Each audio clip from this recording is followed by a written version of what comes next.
Hello, everyone.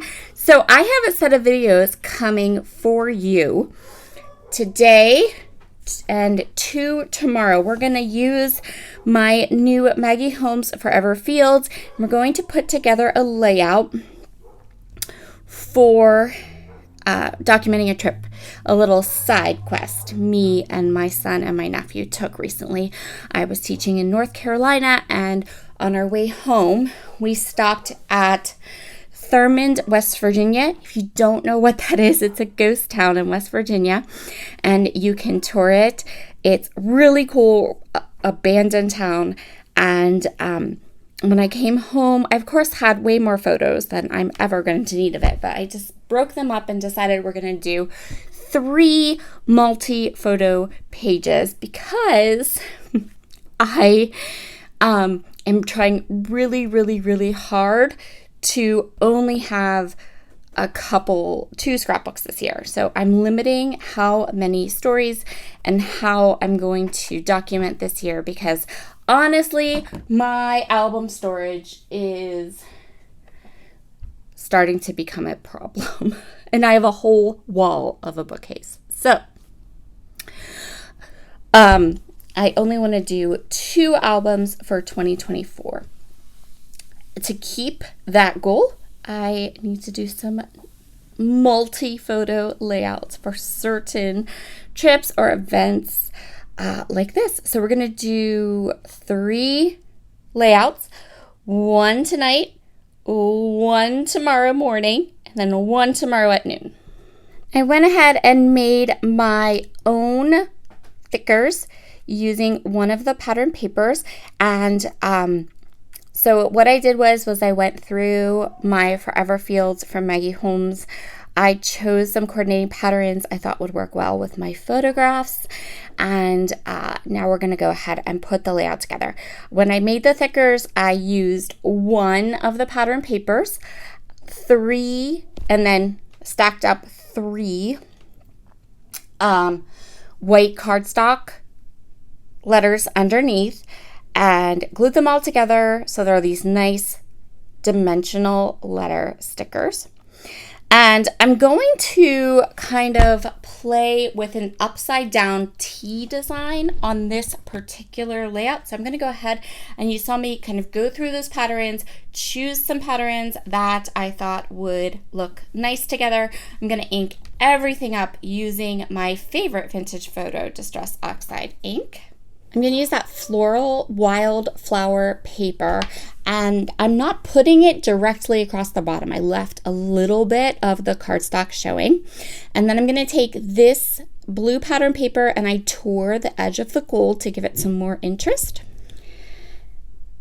And I'm going to divide the paper in half-ish and then place 2 photos on the right side of the paper and 2 photos on the left side of the paper. Not to create a grid, they're going to be a little bit offset. So that is going to add, kind of see here, my plan.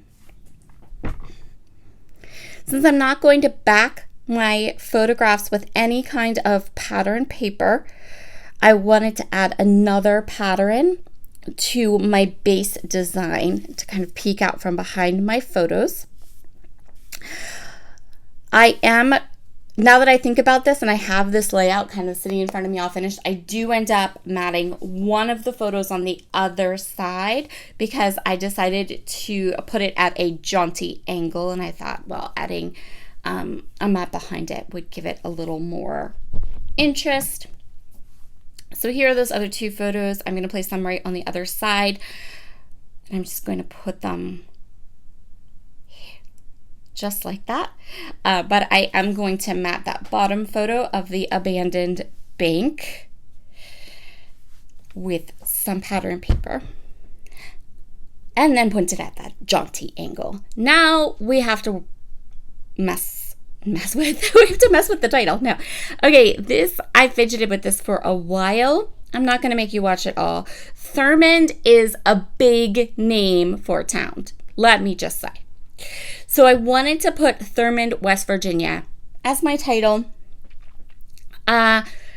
but it's gonna require a little bit of finessing here.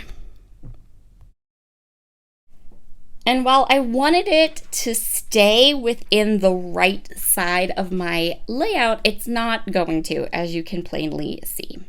So, plan B. I am going to grab 2 of the tags from this cut apart sheet.